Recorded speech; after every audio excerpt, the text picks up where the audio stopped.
Hello friends, welcome you all, my self RC sir.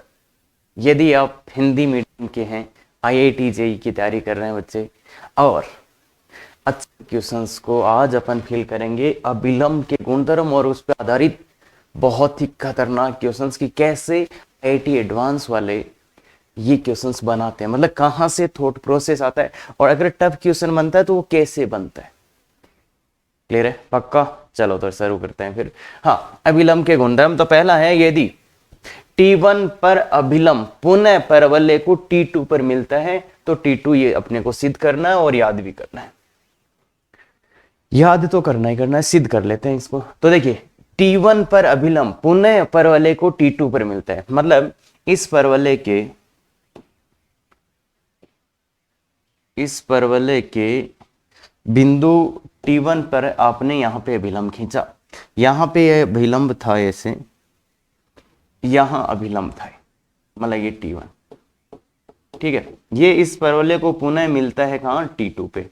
देखो, ये यहां पे अभिलंब नहीं होगा बच्चे, ये यहां पर अभिलंब नहीं होगा, मतलब जरूरी नहीं है यहां पे अभिलंब होना, पर ये यहां पे अभिलंब है और ये इसको जब अपन खींचेंगे तो ये कहां पे जाके मिलेगा? T2 पे। तो अगर कोई अपने को ये वाला बिंदु दे दे तो क्या अपन ये बिंदु निकाल सकते हैं? हाँ, बिल्कुल निकाल सकते हैं। तो कैसे निकाल सकते हैं? देखिए बच्चे, तो इसका बहुत ये आपको प्रूव ही करना है, मतलब T1 और T2 में संबंध लाना है। तो देखो बच्चे, अगर आप बहुत ही ज्यादा ऑप्टिमम हो तो 1 से 2 सेकंड या 3 मिनट में, क्या बकवास कर रहे हैं सर, अरे कम से कम 50 सेकंड के अंदर अंदर आपका आ जाएगा अगर आप थोड़ा ध्यान से सोचेंगे तो। अदरवाइज 3-4 मिनट आप वेस्ट करने के बाद भी सोच रहे होंगे हो क्या रहा है। क्लियर है? तो देखिए बच्चे, अगर अपने को पता है, कल अपन ने देखा था कि इससे अगर अभिलंब है तो इसका ढाल, देखो अभिलंब का ढाल कल ही देखा था अपन, अभिलंब का ढाल m बराबर -T1। भाई ये T1 इस बिंदु पे अभिलंब है ना, इस बिंदु पे अभिलंब है, इस बिंदु पे अभिलंब है। और अगर मैं जीवा PQ का ढाल बोलूं तो किसी को याद है क्या? जीवा PQ का ढाल, जीवा PQ का ढाल, हाँ वेरी गुड, 2/T1 + T2। याद आया? जीवा PQ का ढाल 2/T1 + T2। अरे पहले बताया था, बहुत पहले, और याद करना भी था। जीवा PQ का ढाल बात करें तो ये आएगा और अभिलंब का ढाल ये, और ये दोनों एक ही रेखा है क्या? अरे यही तो अभिलंब है, यही जीवा है, तो ये ढाल और ये ढाल बराबर कर दो, ये ढाल और ये ढाल करा दो बराबर, T1 = 2/T1 + T2। ठीक है, अब इसको और इसको ऐसे कर दो, इसको इधर ले जाओ, इसको इधर ले जाओ, इसको इधर ले जाओ, इसको इधर, तो T1 + T2 तो इधर आ गया और ये आ गया -2/T1। इसको मैं पूरे को नीचे ले गया, इसको इधर ले आया। अब T2 का मान देखिए बच्चे, T2 का मान, इस T1 को भी उधर ले जाओ, तो -T1 - 2/T1। क्लियर है? तो ये, तो एक ही रेखा की ढाल निकालनी मैंने 2 तरीके से और उसको बराबर कर दी। इस रेखा की ढाल निकाल ली 2 तरीके से और बराबर कर दी, आंसर आराम से आ जाएगा बच्चे। तो ये, और ये बात ये है कि ऐसा एग्जाम में अपन सोच पाएंगे क्या ना? हाँ, कुछ बच्चे सोच सकते हैं, पर फिर ऐसी चीजें अगर आप डेराइव करने लग जाओगे तो टाइम बहुत लग जाएगा। इसलिए ये है याद करने वाला, T2 = T1। अगर एक बिंदु पर अभिलंब खींचा तो दूसरे बिंदु को कहां मिलता है तो उसका बिंदु निकालेंगे। क्लियर है? वैसे बहुत से तरीके हो सकते हैं कि आप करो सर हम अभिलंब लिखेंगे, इस अभिलंब को और इसको सोल्व कर लेंगे, यार बहुत टाइम लग जाएगा, तो इसलिए सीधा सीधा याद होना चाहिए। हाँ, दूसरा, परवलय पर m ढाल वाले अभिलंब का संपर्क बिंदु, ये परवलय है, इस पे m ढाल का एक, ये m ढाल है, इसकी m ढाल का अभिलंब है, इसका संपर्क बिंदु मतलब ये वाला बिंदु चाहिए, ये वाला बिंदु चाहिए। और ये बच्चे मैं बहुत अच्छे से बोल रहा हूं, परवलय के लिए स्पर्श रेखा मैंने बोला था और यहां पे भी बोल रहा हूं, सेम चीज। देखो, अभिलंब के लिए अपन जानते हैं, अभिलंब के लिए, इस परवलय के अभिलंब के लिए अपन क्या जानते हैं? m = -T, और ये बिंदु क्या होता है? T, तो PT, AT² 2AT, खत्म। तो संपर्क बिंदु क्या आ गया? देखिए बच्चे, अगर इस बिंदु पे विलंब डालूं तो उसके m बराबर माइनस टी आएगा, इसलिए संपर्क बिंदु क्या आ गया, संपर्क बिंदु। संपर्क बिंदु कहां, मतलब कहां पे संपर्क करा है, 80 स्क्वायर कोमा 280, 80 स्क्वायर कोमा 280, जहां t बराबर कितना आ जाएगा, माइनस का m। देख लो t बराबर माइनस। तो ये अपने को अगर याद है, ये चीज अपने को याद है, तो यहां से अपन संपर्क बिंदु निकाल पाएंगे। t की जगह माइनस m डाल दो तो p am square minus 2a। तो परवलय के लिए स्पर्श रेखा हो या अभिलंब हो, संपर्क बिंदु या स्पर्श बिंदु कैसे निकालते हैं बच्चे, इसी से देखो। स्पर्श रेखा के लिए और अभिलंब के लिए m बराबर माइनस टी होता है, तो यहां से अपन सीधा सीधा संपर्क बिंदु निकाल देंगे। तो याद कुल मिला के ये रखना है, इसको याद करना, कल मैंने बताया था, अरे कुछ बहुत बड़े बड़े इसके फायदे हैं, इसका क्लियर है क्या। तो इसलिए ये दो प्रॉपर्टीज हैं जो अपने को हमेशा याद रहनी चाहिए, पहला और ये दूसरा। देखो लिखा आराम से, राज का मतलब होता है रिमेंबर ऑलवेज, हमेशा याद होना चाहिए, पहले आए ना आएगा, याद होना चाहिए ना।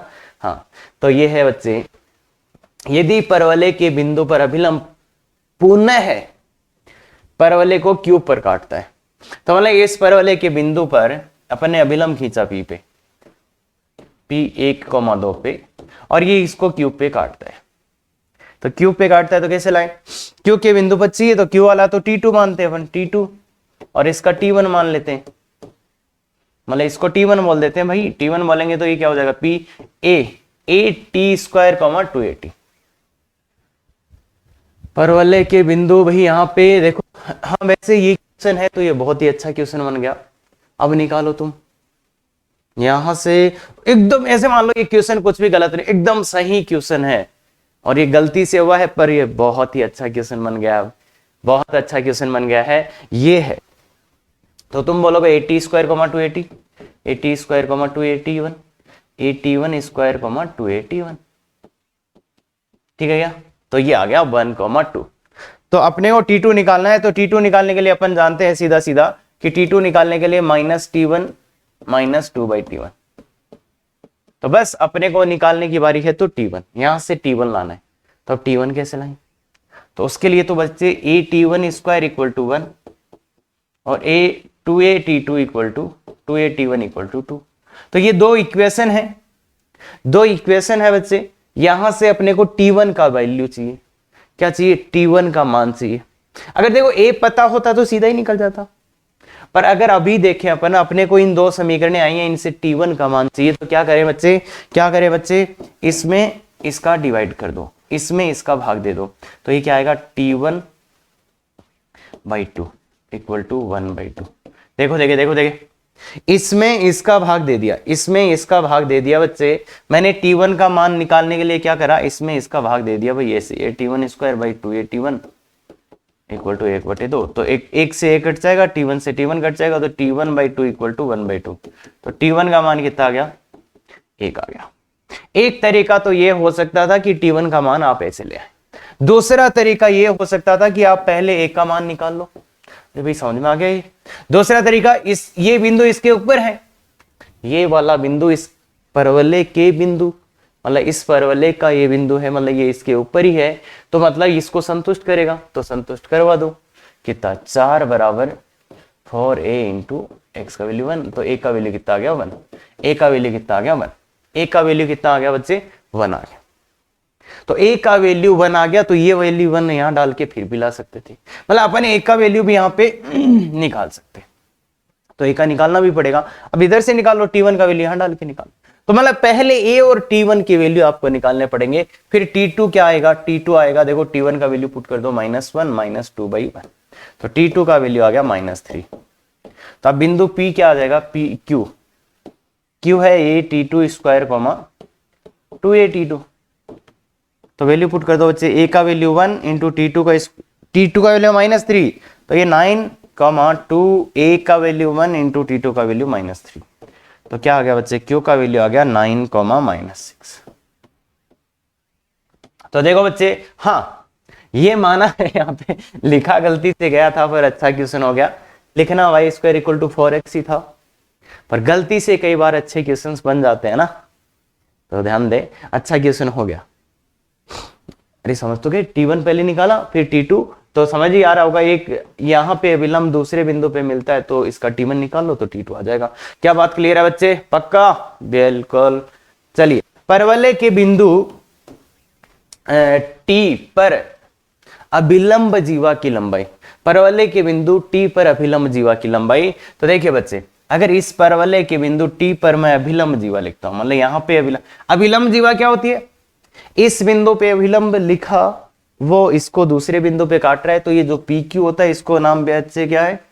P पर अभिलंब जो फिर से परवलय को Q पे काट जाए, तो ऐसे अभिलंब को क्या बोलते हैं? अभिलंब जीवा। नॉर्मल कोड, अरे काफी फेमस चीज है ये। हाँ समझ गए? पक्का? हाँ, तो इसने बोला है परवलय के बिंदु T पर, तो ये T है। तो बताओ इसका समीकरण मैं लिख सकता हूं क्या? हाँ लिख सकते हो सर। कैसे? देखो सर, हमें याद तो यही है सर, हमें याद तो यही है सर, y बराबर mx minus 2am minus am cube. पर सर हमें इस बार t दिया ना, तो हमें ये भी याद है फिर m बराबर माइनस टी होता है, m बराबर माइनस टी होता है, तो माइनस टी डाल दो, तो y बराबर माइनस का tx प्लस 2at प्लस 80। ठीक है क्या बच्चे? तो अब मेरे को लंबाई चाहिए PQ। PQ के लिए देखिए बच्चे, PQ के लिए बहुत अच्छे से बोल रखा है मैंने, क्या समझ गए? समझ गए? Very good. कोई फॉर्मूला याद करने की जरूरत नहीं है, एक चीज बता रखा है मैंने सीधा, x1 minus x2 under root 1 plus m square. बस इसके आगे मुझे कुछ बोलना ही नहीं पड़ना चाहिए इस बात। मतलब एम ये वाली रेखा और इस परवलय, तो इसमें देखो m का वैल्यू तो सीधा आ जाएगा, इस रेखा के लिए m कितना हो जाएगा? m तो माइनस टी आ गया। अब जो ये है, जो मेरा वैल्यू निकालना है इसका, तो ये कहां से आता है बच्चे? हाँ, x में द्विघात समीकरण बना लो सर, इससे और इससे। सर इससे और इससे x में एक द्विघात समीकरण बनाना पड़ता है, तो बिल्कुल बच्चे वही करने जा रहा हूं मैं, यहां से उठा के यहां रख दिया, तो ये क्या आ जाएगा बच्चे? Minus T X plus 280 plus 80 cube का whole square equal to 4x। ठीक है क्या? x में एक द्विघात समीकरण बनाना होता है भाई बच्चे, ये y का वैल्यू उठा के यहां रख दिया, x में ये द्विघात समीकरण है, इसको थोड़ा अच्छे से जमा लेते हैं, तो ये आ जाएगा, देखो बच्चे, T square x square minus 2tx into 280 plus 80 cube. बच्चे मैं थोड़ा सा सिस्टमेटिक खोल रहा हूं, इसको एक मान रहा हूं मैं, इसको एक, a और प्लस a प्लस बी का होल स्क्वायर की तरह मैं खोल रहा हूं, plus 280 plus 80 cube equal to 4ax आ गया। अब थोड़ा और ध्यान से देखेंगे, थोड़ा और ध्यान से देखेंगे, तो ये है बच्चे T square x square, T square x square है ना ठीक है, माइनस ये कितना है बच्चा? देखो x का कोफिशिएंट कितना हो जाएगा, तो x का कोफिशिएंट अपन कर लेते हैं, x माइनस से क्या कॉमन आ सकता है बच्चे? माइनस 2a तो कॉमन ले लो, माइनस 2a तो कॉमन ले लो। ठीक है, ये इसको इधर ला रहा हूं मैं, इसको इधर ला रहा हूं, और माइनस 2a अपन ने कॉमन ले लिया है, तो यहां पे क्या बचेगा? एक a कॉमन आ गया, एक a, तो t अंदर जाएगा, माइनस बाहर है तो t अंदर जाएगा, तो ये a बाहर आएगा, तो t, तो ये तो आ जाएगा बच्चे 2t स्क्वायर। ठीक है, ये तो आया 2t स्क्वायर, और ये कितना आ जाएगा? प्लस ए टी की पावर 4 प्लस टी की पावर 4, और इधर से कितना आएगा? इधर से भी आएगा प्लस 2। देखिए देखिए, इसको इधर लाया माइनस 2 ये, और x यहाँ पे है ही है, x यहाँ पे है ये। देखिए बच्चे, इसको इधर लाया और फिर मैंने 2a कॉमन ले लिया है माइनस का, तो यहाँ से प्लस 2 बच जाएगा, इसमें t अंदर करना पड़ेगा, तो 2t स्क्वायर आ जाएगा, ये 2t स्क्वायर, और ये t की पावर 4 आ जाएगा, और प्लस प्लस इसका स्क्वायर था बच्चों, 280 प्लस 80 क्यूब का whole square is equal to 0, ये आ रहा है। अब इस वाली इक्वेशन के रूट्स है x1 x2 x1 x2, तो modulus of x1 minus x2 बोलो। देखो दिस समझ में आ रहा होगा मेरे हिसाब से, कोई प्रॉब्लम नहीं आना चाहिए बच्चे। और अच्छा चलो, अब तो कर ही दिया है तो कर दो फिर कर। तो ठीक है, x1 माइनस x2 क्या आएगा, x1 माइनस x2 क्या आएगा, तो वो होता है under root D by a, d इसका डी लिखो बच्चे, 4a², और ये देखो t² प्लस 1 का होल स्क्वायर है, ये है t की पावर 4 प्लस नहीं है होल स्क्वायर नहीं बच्चे, b² माइनस 4a इंटू सी, 2at प्लस 80³ का whole square upon 2 into A, under root D by A का मान है यहाँ पे t², ये वाला मान है बच्चे, तो ये आ रहा है। अब देखो ध्यान से अगर अपन देखेंगे तो एक तो आ सकता है 4 कॉमन आ सकता है, एक तो 4 कॉमन आ सकता है बच्चों, एक तो आ सकता है क्या कॉमन, 4 कॉमन आ जाएगा, और एक आ जाएगा a², तो 2a तो कॉमन आ गया, और बच्चे बाई t² है। अब यहाँ पे क्या होगा, तो यहाँ पे क्या होगा, तो ये तो कॉमन आ चुका है, ये है t की power 4 plus 2t² plus 2 whole square है ना, और यहाँ पे 4 कॉमन गया और एक ए भी इधर से गया, तो यहाँ पे भी t की पावर, t को अंदर ले जाएंगे, t को अंदर ले जाएंगे तो याद आएगा 2t² प्लस t की पावर 4 का होल स्क्वायर, 4 गया ए गया, तो इसको ले जाएगा 2t² हो जाएगा और t की पावर 4 हो जाएगा, तो ये आ जाएगा। अब इसमें लगा दो a minus b a plus b, a minus b a plus b लगा दो तो 2t² और ये आ जाएगा बच्चे a प्लस बी, एक बार तो प्लस लगाओगे तो क्या हो जाएगा 2t की पावर 4 प्लस 4t² प्लस 2, और एक बार माइनस लगा दो, इसमें से इसको माइनस कर दो, इसमें से इसको माइनस कर दो तो वो 2 बचेगा। अब 2 कॉमन ले लो, 2 एक ही है एक ही है, तो ये कुल मिला के देखो अच्छा सा आ जाएगा बच्चे, अच्छा सा आएगा 2at² इंटू 2 एक बाहर आ जाएगा, फिर ये बचेगा t की पावर 4 प्लस 2t² प्लस 1, तो वो t² प्लस 1 आ जाएगा, तो ये आएगा बच्चे कुल मिला के 4at² और t² plus 1, x1 minus x2 का वैल्यू ये आएगा। अब तुम विश्वास रखोगे तो आ जाएगा आराम से, और ये तो कुल मिला के PQ क्या आएगा बच्चे, PQ आ गया देखो ये 4at² इंटू यहाँ पे है t² प्लस 1 और एक है अंडर रूट में 1 प्लस t², तो ये जो लेंथ आया है वो आया है 4at² और ये है t² प्लस 1 का होल पावर 3/2, तो ये डिस्टेंस आया है, उसी एक फॉर्मूले की हेल्प से अपन लाए हैं। बिल्कुल देखो कुछ भी नहीं करा, छोटा यहाँ थोड़ा सा बड़ा दिख रहा था, पर दूसरे तरीके से जाओगे तो भी बड़ा आएगा ही। दूसरा तरीका भी मैं बता देता हूं आपको। दूसरा तरीका क्या है, ये t है तो इसका ले आओ, इसका ये बिंदु t2 बराबर माइनस का 2/t, तो ये इसका t2 आ जाएगा, ये इसका t है, तो आप PQ लगा दो डिस्टेंस फॉर्मूला, और है दूरी सूत्र यार, है दूरी सूत्र, तो इससे भी बड़ा आएगा, और इस जो ये किया इससे ज्यादा ही बड़ा जाएगा वहां पे, क्योंकि ये इसका सिंप्लीफाइड वर्जन ही है।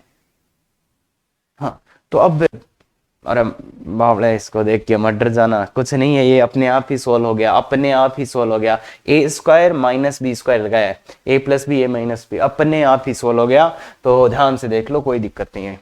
तो कितना ही बड़ा क्वेश्चन हो, अब देखो अगर आपके पास कॉन्फिडेंस नहीं है तो ये क्वेश्चन आपसे मरे, कुछ से भी कर लो होगा ही नहीं। अगर आपके पास कॉन्फिडेंस नहीं है कि इस सूत्र से हो जाएगा तो आपसे ये क्वेश्चन नहीं होगा, और ना ही आप इससे कर पाओगे दूरी सूत्र से, क्योंकि आपके दिमाग में क्या चलता रहेगा कि अरे कोई तो छोटा तरीका है, पर कोई छोटा नहीं है बच्चे। अब ये नॉर्मल है, 3 मिनट में किया जा सकता है, अगर आपके पास कॉन्फिडेंस है और आपको विश्वास है तो पक्का। हाँ तो देखो शानदार क्वेश्चन बन गए। हाँ आगे चलो, यदि बिंदु दिस पर परवलय के अभिलंब पुनः परवलय को T3 पर मिलते हैं, यदि बिंदु T1 और T2 पर अभिलंब परवलय को पुनः के अभिलंब पुनः परवलय को T3 पर मिलते हैं, मतलब क्या बोल दिया इसने, काफी अच्छा क्वेश्चन है बच्चे, कम से कम 5-6 मिनट दीजिए ना। इसने ये बोल दिया है बच्चे कि एक परवलय इसके T1 पर अभिलंब खींचा और इसके T2 पर अभिलंब खींचा, ये T1 और ये T2, और ये जो दोनों अभिलंब कहां पे मिल गए? T3 पे। ये वाला परवल है, इसके बिंदु T1 पर अभिलंब खींचा, T2 पर अभिलंब खींचा, तो वो कहां पे मिल गए? T3 पर मिल गए। अभिलंब पुनः परवल्य को T3 पर मिलते हैं। इस वाला अभिलंब और इस वाला अभिलंब यहां पे मिले। तो बताओ बच्चे क्या करना चाहिए? काफी शानदार है। और आज का लेक्चर जो शुरू किया था उसके बाहर नहीं जाना है। आप आराम से सोचो कि कैसे ये लाएंगे। तो देखिए बच्चे, पहला कि T1 पर बना अभिलंब T2 पर मिलता है, वो वाला, अरे वो पता है ना, अगर T1 पर बना अभिलंब T2 पर मिलता है तो T2 बराबर, याद है ना, ये फॉर्मूला याद रखो, इसी की आड़ में करेंगे अपन। ये T1 और ये T2, यहां पर अभिलंब वापस इसको T2 पर मिला तो T2 बराबर क्या? माइनस का T1 माइनस का 2/T1। यही होता क्या बच्चे? यही होता क्या बच्चे? बिल्कुल सही, कोई दिक्कत नहीं, बिल्कुल ठीक है। तो अब बोलो, ये T1 पर ना अभिलंब T3 पर मिलता है, तो यहां क्या आएगा? T3 बराबर का 2/T1। और T2 पर बना अभिलंब भी T3 पर मिलता है, तो इसलिए T3 बराबर माइनस का T2 माइनस का 2/T2। क्या बात क्लियर है बच्चे? ये बराबरी देखो देखिए, T1 पर बना अभिलंब T3 पे, तो इसलिए T3 बराबरी आएगा। T2 पर भी T3 पर मिला तो ये आएगा। अब इन दोनों को इक्वल कर दो, 1 और 2 को इक्वल कर दो भाई। 1 और 2 देखो, T3 का हटा दे। देखो इस वाले रिजल्ट के लिए मेरे को क्या चाहिए? T3 को हटाना है। इस वाले रिजल्ट के लिए T3 को हटाना है, तो कैसे हटाऊंगा? 1 और 2 से 1 से वैल्यू उठा के यहां रख दो, तो T2 माइनस 2/T2। अरे भाई इसका वैल्यू उठा के यहां रखा है बस, केवल। क्यों रखा है ऐसा? क्योंकि इसमें T3 नहीं, ये सब जगह प्लस हो जाएंगे। अब क्या करोगे? इधर ले आओ इसको, T2 माइनस T1, इसको एक साथ करा और इसको एक साथ करो, 2/T2 माइनस 2/T1। तो देखो T2 माइनस T1 और प्लस यहां T1 T2 एलसीएम ले लो, 2 बाहर आ जाएगा, और T1 माइनस T2। देखो बच्चे, अरे लघुत्तम ले सकते हो। हाँ, अब देखो एक चीज होगा, T2 माइनस T1 कॉमन निकाल लेते हैं, तो यहां बचेगा 1, यहां बचेगा माइनस का 2, T1 T2 इक्वल टू 0। अब देखो बच्चे, इसने बोला था T1 और T2 पर बने अभिलंब, तो T1 T2 अलग अलग ही है ना बच्चे। अरे भाई T1 not equal to T2 होगा ना यहाँ, क्यों? तो एक ही बिंदु हो जाएगा ना, 2 बिंदु कहां से रहेंगे यार? T1 बराबर T2 हो गया, एक ही अभिलंब हो जाएगा, फिर क्या ही मिलेगा, किसको मिलेगा? तो इसलिए बच्चे ये 0 नहीं है, तो इसको टपकाया जा सकता है। तो क्या आ गया? ये आ गया। तो दिस बराबर 0, मतलब T1 T2 बराबर 2। देखो हर चीज काटने के पीछे लॉजिक होना चाहिए आपके पास। तो T1 T2 बराबर 2 आ गया, तो ये तो आ गया भाई। अब अपने को चाहिए इसकी बात करनी है, तो इसको थोड़ा सा देखो, समीकरण 1 को समीकरण 1 से देखो बच्चे, इस T1 को उधर मल्टीप्लाई कर देते हैं। अच्छा, कुछ T1 T2 T3 ना, T1 T2 का वैल्यू ये है,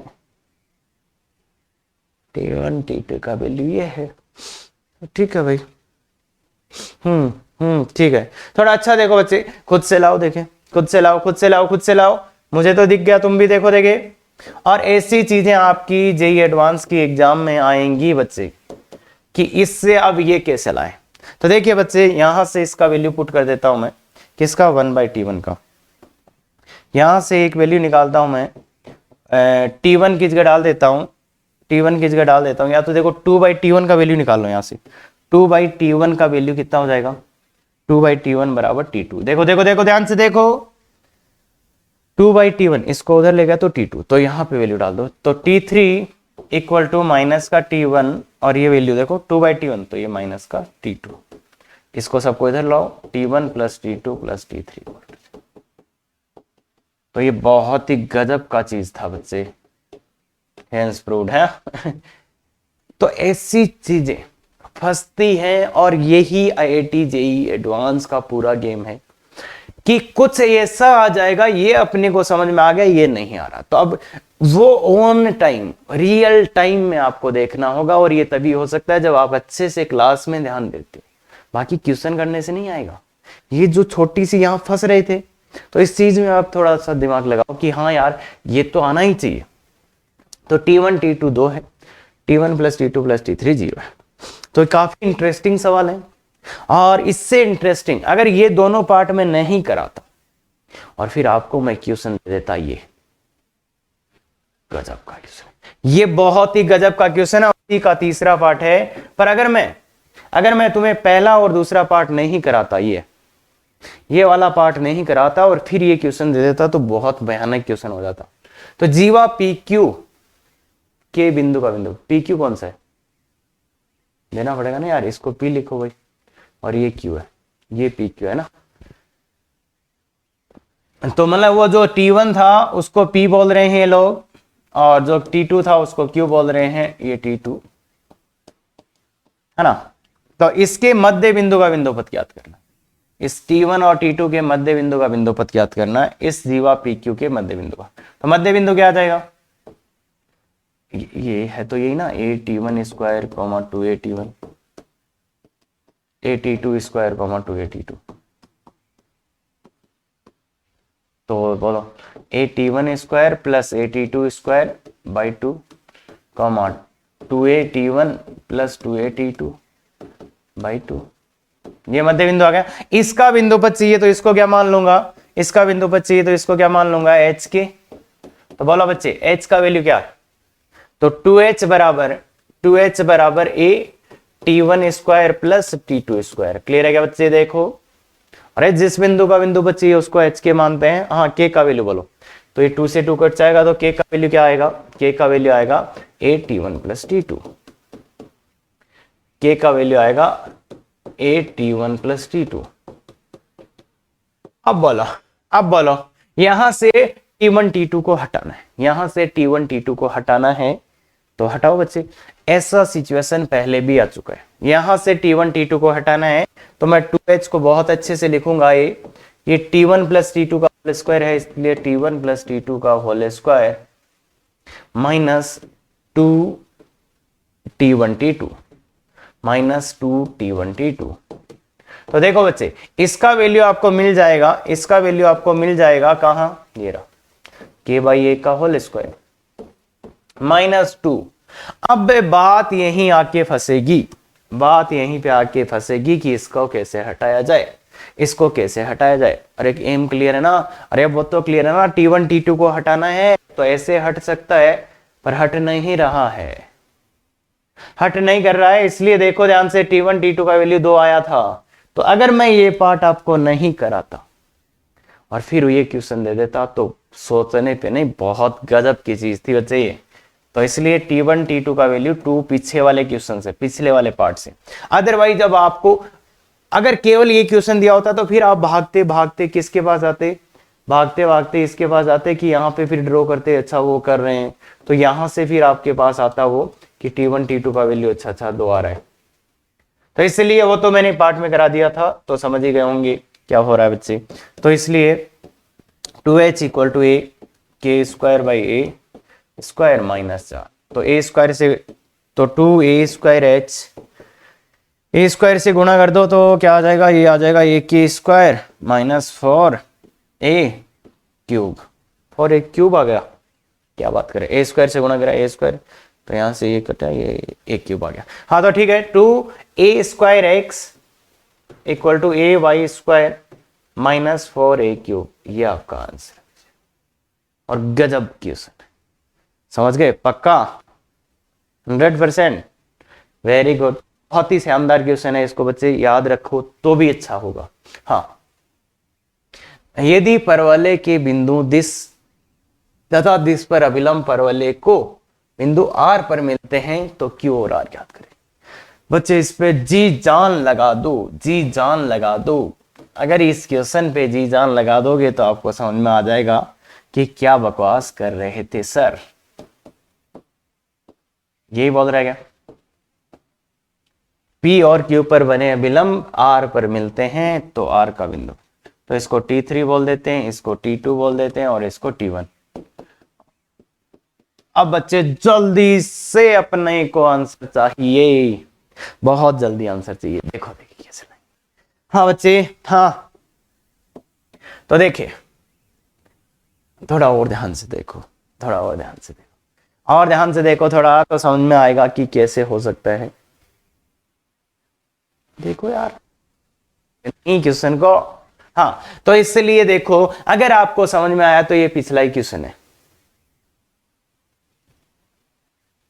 परवलय के बिंदु दिस पर अभिलंब आर पर मिलते हैं, तो ये पिछला ही क्वेश्चन है। तो इसलिए एक तो T1 T2 इक्वल टू 2 का यूज कर सकते हैं अपन, और एक T1 plus T2 plus T3 का यूज कर सकते हैं। तो अब आपको इंपॉर्टेंस भी समझ में आएगा। अगर आप इनको यूज नहीं करते और इनको निकालने की कोशिश करते हो, बहुत गंदा क्वेश्चन हो जाएगा। इसलिए मैंने बोला था वो अच्छा क्वेश्चन था, याद रख सकते थे, है ना। तो अब बताओ T1 का वैल्यू लाते ही सब कुछ आ ही जाएगा। T1 का वैल्यू कैसे आएगा, तो ये T1 क्या हो जाता है, 80 स्क्वायर, 80 स्क्वायर, ए का वैल्यू कितना है 3, तो 3 T1 स्क्वायर 280, तो 6 T1, ये क्या बच्चे, ये क्या, तो इसको कर दो 36 के बराबर। तो दिख रहा है, इसको कंपेयर करने से क्या आ जाएगा, इसको ध्यान से देखने से T1 का मान 1 आ जाएगा। T1 का मान कितना आ जाएगा, 1 आ जाएगा। देखो देखो देखो देखो, T1 का मान 1 आ जाएगा। तो यहां से T2 का मान कितना आ जाएगा, फिर T2 का मान कितना आएगा, अगर T1 का मान आपने 1 यहां रख दिया तो T2 का मान 2 आ जाएगा, ये मान रखने पे ना। और ऐसे ही यहां पे अगर T1 का मान 1 प्लस T2 का मान 2, तो T3 का मान कितना आ जाएगा, T3 बराबर -3, T3 बराबर 3 आ जाएगा, T2 बराबर ही आ जाएगा, T1 बराबर ही आ जाएगा। तो बोलो कौन सा पॉइंट चाहिए था, Q और R चाहिए। तो Q तो है 80 स्क्वायर 280, भाई ये 80 स्क्वायर, ए का वैल्यू 3 है, इसमें इतना तो पता चलता है 82 स्क्वायर 282, 282 6T2। तो T2 का मान यहाँ पे पुट करिए, T2 का मान पुट करेंगे 2, तो 4 3 12, 12, और ये है ए T3 का स्क्वायर 2a T3, तो 6 है T3। तो बताओ बच्चे 3 इंटू ये क्या है -3, 3 इंटू -3 का स्क्वायर तो 9 27 और -18, तो ये पॉइंट था। तो ये क्वेश्चन बड़ा भयानक क्वेश्चन है, और इसको एक बार लिख देना कॉपी में अपनी में कि रीडू मतलब वापस करना कभी, और कभी अचानक आके इस क्वेश्चन को वापस करना, तब इसका इसलियत पता चलेगी आपको। इस क्वेश्चन को ऐसे लिख लो, 2 महीने बाद वापस आकर करना है और सीधा इसी क्वेश्चन को आके करना है, तब समझ में आएगा कि क्या कैसे हो रहा था। क्लियर है, हाँ। अब ये एक काफी अच्छा क्वेश्चन है, तो 2 क्वेश्चन अपन करेंगे बच्चों। भिन्न अभिलंबों की संख्या, भिन्न अभिलंबों की संख्या ज्ञात करें जो परवलयों पर बनाए जा सकते हैं, बिंदु परवलय पर। तो देखो बच्चे, एक परवलय पर बाह्य बिंदु से कितने अभिलंब बनाए जा सकते हैं, उस यहां पे समझेंगे 2 क्वेश्चंस के थ्रू, और पूरा डिटेल में समझाऊंगा कि कैसा भयानक क्वेश्चन भी बनाया जा सकता है और कैसे इसको डील करते हैं। तो देखिए बच्चे, भिन्न अभिलंबों की संख्या जो परवलयों पर बनाए जा सकते हैं बिंदु से परवलय पर। अरे यार पावड़ा है क्या, अरे फॉरेक्स कर लेना भाई यार, फॉरेक्स है बच्चों। भिन्न अभिलंबों की संख्या जो परवलयों से बनाए जा सकते हैं, तो ये, तो इस बिंदु से इस परवलय पर कितने अभिलंब बनाए जा सकते हैं, ये अपन सबसे। तो देखो बच्चे, बाह्य बिंदु है, इसने बोला बिंदु से परवलय पर अभिलंब। अगर ऐसा आ जाए कि बिंदु से परवलय पर अभिलंब, तो सबसे पहले क्या करते हैं, हाँ अरे बाह्य बिंदु से अभिलंब कैसे निकालते हैं, यस यस यस, क्या सर ढाल रूप में। तो y बराबर mx minus 2am minus am cube, A का वैल्यू इसके लिए कितना 1 है, और ये अभिलंब इस बिंदु से गुजरेगा तो ये संतुष्ट करेगा, तो 1/4 equal to m into 11/4 minus A का वैल्यू 1 है, तो ये 2m आ जाएगा, माइनस ये m क्यूब आ जाएगा। क्लियर है। तो अब इसको थोड़ा 4 से गुणा कर देते हैं यार, 4 से गुणा कर दें तो 1 बराबर 11m minus 8m minus m cube, 4m cube. ये आ रहा है बच्चों, ये आ रहा है। तो थोड़ा और अच्छे से कर दो, 4m क्यूब इधर ले आओ, ये कितना 3m बचेगा, तो माइनस का 3m प्लस का 1 तो ये आ गया। ये m में एक 3 घात का समीकरण है। इसके कितने, देखो ध्यान रखना, अगर अभिलंबों की संख्या पूछ रहा है, इस समीकरण के जितने भिन्न भिन्न वास्तविक मूल आएंगे उतने ही अभिलंब हो जाएंगे। मतलब यहां से जितने m के मान आएंगे उतने ही अभिलंब। तो मतलब इस समीकरण से m के जितने मान आएंगे उतने ही अभिलंब हो जाएंगे। तो m के मान निकालने की कोशिश करो। अब 3 घात की समीकरण है, इसके मूल निकालना आता है क्या? आता ना? हाँ बिल्कुल बिल्कुल, तुक्का मारो तुक्का मारो। अरे यहां तुक्का मारना है, अब तो तुक्का मारो। क्या मारे? 1 मारा नहीं तो -1 लग रहेगा साइड। अरे m का मान -1 डालो, देखो तुक्का लग रहा है क्या? इसमें -4 हो जाएगा +4, तो बिल्कुल लग रहा है। तो m बराबर -n, इसका एक मूल आ गया। तो फिर क्या करते हो बच्चे, इसमें भाग देना होता है m+1 का, इसमें भाग देना होता है m+1 का। भाई अरे m बराबर -1 मूल है तो m+1 एक गुणनखंड होगा, एक इसका गुणनखंड होगा, एक इसका क्या होगा? गुणनखंड होगा। m+1 एक इसका गुणनखंड होगा।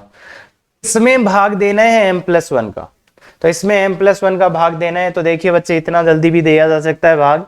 इसमें m+1 का भाग दोगे तो आपके पास आएगा 4m², माइनस का 4m² आ गया, प्लस का 4 तो माइनस का 4 है, तो इसलिए माइनस का 4m, और माइनस का 4m आ गया, प्लस का 1। लो, इतना जल्दी भाग दे सकते हो ये। अरे बच्चों वाले तरीके से दे लेना नहीं आता तो बाकी कभी बताएंगे ये भी ना, कि इतना जल्दी मैंने भाग कैसे दे दिया। ये 2m-1 का होल स्क्वायर। तो m के कितने मान आए? m का वैल्यू एक तो -1, और एक यहां से m का वैल्यू 1/2 और एक 1/2। यहां से m का वैल्यू -1, यहां से 1/2, यहां से 1/2, तो 3 मान आ रहे हैं। 3 m के मान आए, पर 2 मान तो कैसे आ गए बच्चों? ये और ये मान तो सेम ही आए, तो कितने लिखेंगे? 2 अभिलंब, 2 ही अभिलंब होंगे ना। अरे भाई, एक बार m का ये वाला मान यहां डालो तो एक अभिलंब, एक बार ये वाला मान यहां डालो दूसरा अभिलंब, जब 1/2 फिर से डालोगे सेम आ जाएगा। तो कितने अभिलंब होंगे? 2। तो अभिलंबों की संख्या कितने हो गई? 2, और उनका समीकरण निकालना है। तो इसमें m का मान एक बार -1 और एक और। तो ध्यान रखना, ध्यान रखना, ये क्वेश्चन बड़े सोच समझ के लिया गया है। तो बात क्या है, अगर भिन्न बोले नहीं बोले तो भी चलेगा। अभिलंबों की संख्या अगर आपको ज्ञात करनी हो, अगर अभिलंबों की संख्या ज्ञात करनी हो तो वो क्या होगा? जो ये m में एक क्यूबिक इक्वेशन बनेगा, इसके जितने भिन्न वास्तविक मूल आएंगे वही अभिलंबों की संख्या। इस घात के जितने मूल आएंगे उतने वही भिन्न अभिलंबों की संख्या। तो अगर परवलय पर अभिलंबों की संख्या निकालनी है तो ध्यान से सुन लो। सबसे पहला काम कि बाह्य बिंदु से अभिलंब है तो ये लिखो, उसको संतुष्ट कराओ। एक m में 3 घात का समीकरण बनेगा, तो जितने इसके वास्तविक मूल्यों की संख्या होगी, भिन्न वास्तविक मूल्यों की संख्या, वही अभिलंबों की संख्या। तो इसको लिख लो, 3 घात या m में 3 घात समीकरण के भिन्न वास्तविक मूल्यों की संख्या, मूलों की संख्या बराबर अभिलंबों की संख्या, बराबर अभिलंबों की संख्या। तो जितने इसके आएंगे अभिलंबों की संख्या। तो देखो बच्चे, अब ध्यान से सुनना, ये जो क्वेश्चन है ये चला जाता है 3 घात की समीकरण का विश्लेषण, एनालिसिस ऑफ क्यूबिक इक्वेशन। उसका यूज करके मैं यहां पे बहुत गंदे गंदे क्वेश्चंस बना सकता हूं, और कैसे बनते हैं वो आराम से बन जाएंगे। और 3 घात के मूलों का विश्लेषण आप करे हो तो वहां समझ में आता है कि 2 वास्तविक मूल होंगे, 3 वास्तविक मूल होंगे, 1 वास्तविक मूल होगा, तो उसका क्या कंडीशन होता है।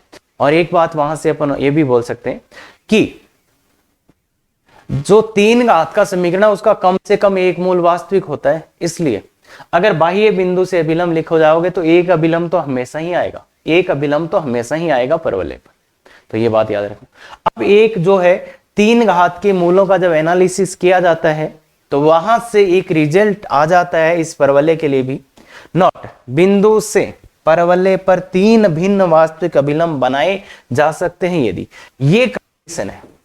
अब इसको मैं याद करने के लिए तो भाई क्या बोलूं तुम्हें, देखो जिसको याद करना कर लो, अगर ये कंडीशन सेटिस्फाई हो जाएगा तो वहां पे 3 अभिलंब आएंगे, भिन्न आएंगे वो और अलग अलग आएंगे। अगर ये सेटिस्फाई हो जाता है किसी परवलय के लिए, एच बिंदु को एच कोमा के मान लेना, ये मान लेना, ये संतुष्ट हो जाता है तो वहां 3 अभिलंब आएंगे भिन्न।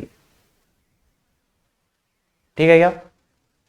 पर ये तो एक केस हुआ ना यार, अभिलंबों की संख्या निकालनी है तो ये रिजल्ट याद रहेगा तो ये आप बता सकते हैं कि 3 अभिलंब आएंगे कि नहीं आएंगे। पर आप ये नहीं बता सकते, अगर 3 नहीं आए तो फिर कितने आएंगे वो आप नहीं बता पाएंगे। तो इसलिए मेरा सजेशन ये है, इसको याद रख सकता हूं, किसी को भाई चाहिए तो फिर बहुत ज्यादा जरूरी तो नहीं है। पर आईआईटी एडवांस की बात करूं तो हम लोग जब 3 घात की समीकरण का विश्लेषण बताते हैं एओडी में या क्वाड्रेटिक में तो नहीं समझ में आता है बच्चों को, एओडी में ही समझ में आता है, तो वहां पे ये चीज बहुत अच्छे से सीखते हैं। तो इसलिए अभिलंबों की संख्या चाहिए तो वो इतने ही होंगे जितने इस समीकरण के मूल होंगे। क्लियर है? बिल्कुल। हाँ, ये एक और क्वेश्चन है, बिंदु से परवलय पर, इस वाले बिंदु से इस परवलय पर कितने आएंगे? इस परवलय का अभिलंब लिखते हैं, बाह्य बिंदु से अभिलंब का समीकरण, तो इस परवलय को अच्छे से जमाओ, y square minus 2y equal to 4x plus 3 equal to 4x plus 3। अब एक जोड़ दो, पूर्ण वर्ग बनाना ही पड़ेगा ना, तो ये आ जाएगा 4x प्लस 1। तो ये तो ऐसा टाइप का है बच्चे, y square equal to 4ax वाला। तो इसके लिए अभिलंब का समीकरण होगा y बराबर mx minus 2am minus am cube. तो ये बच्चे डाल दीजिए, y की जगह y minus 1, m into x की जगह x प्लस 1 इंटू a की जगह 1 माइनस m क्यूब। तो ये आएगा बच्चे। इस वाले परवलय के लिए इतना जल्दी आप लिख सकते हो। फिर इस बिंदु से चाहिए तो ये संतुष्ट करा दो, इसको ये संतुष्ट करा दो, तो y की जगह एक तो 0 बराबर m माइनस से 2 डालेंगे तो -2 डालेंगे तो कितना हो जाएगा -1 minus 2m minus m cube. ठीक है, तो अगर थोड़ा ध्यान से देखोगे तो ये आ जाएगा 0 बराबर माइनस का 3m माइनस का m क्यूब। ठीक है, तो ये प्लस कर सकते हैं। अब m कॉमन ले लोगे तो ये m स्क्वायर प्लस 3 बच जाएगा। तो m का कितने मान आएंगे? एक तो m का मान 0 आ जाएगा और एक m स्क्वायर का मान -3। तो यहां से तो हो ही नहीं सकता कुछ, अरे यहां से तो कुछ हो ही नहीं सकता। m स्क्वायर के काल्पनिक मान आ गए तो m के कितने वास्तविक मान है? 1। तो कितना अभिलंब होगा? अभिलंबों की संख्या 1 होगी, इसके एक ही अभिलंब आएगा और उस अभिलंब को निकालना है तो m का मान इसमें 0 डाल देना बच्चे, m का मान इसमें 0 डाल देना, अपने आप ही आ जाएगा अभिलंब। क्या बात क्लियर है? अरे निकाल के दिखाऊं, m y minus 1 equal to m का मान 0 डाल दो माइनस, तो एक आ जाएगा। m का मान 0 डालते ही ये सब 0 हो जाएंगे, तो y माइनस 1 एक ही अभिलंब आएगा और वो ही आएगा। तो इसलिए फालतू बकवास करने की जरूरत नहीं है। इसमें अभिलंबों की संख्या चाहिए तो वो 3 घात समीकरण के जितने मूल आएंगे उतने ही अभिलंब आएंगे, जितने भिन्न मूल आएंगे, भिन्न वास्तविक मूल है ना ऐसे, तो उतने ही अभिलंब। और यहाँ पे कितना टफ क्वेश्चन मैं बना सकता हूं, वो फिर परवलय का क्वेश्चन नहीं रहेगा, वो क्वेश्चन हो जाएगा 3 घात की समीकरण के मूलों की जो भी संख्या वाला है ना। तो कर सकते हो ना, ये दोनों कर सकते हो और अच्छा क्वेश्चन आएगा। और ये कंडीशन कहां से आई? ये भी वहीं से आई है, 3 घात की समीकरण के मूलों की संख्या निकालने वाले टाइप से ही यहां से कंडीशन आई। क्लियर है? बिल्कुल, कोई दिक्कत? बहुत ही अच्छा, बहुत अच्छे से क्वेश्चन थे। तो अगर हो सकता है किसी को नहीं समझ में आया, वापस देख ले बच्चे घुमा के, और इससे बढ़िया तुम किसी भी क्वेश्चन को सर्च कर लो, समझ में आ जाएगा किसका एक्सप्लेनेशन क्या है, कहीं पे भी जाके देख लो। अगर ये नहीं समझ में आया तो अच्छे क्वेश्चंस थे, बहुत अच्छे से कर सकते हैं। अगर ये अच्छा लगा तो बिल्कुल, और ऐसे ही लेक्चर्स और चाहिए तो बिल्कुल शेयर, सब्सक्राइब, लाइक करें बच्चे, और कमेंट करना तो अपने हाथ में ही है ना, कर सकते हैं, कर दिया, बिल्कुल, बहुत बढ़िया, thank you very much. Effective तैयारी करो।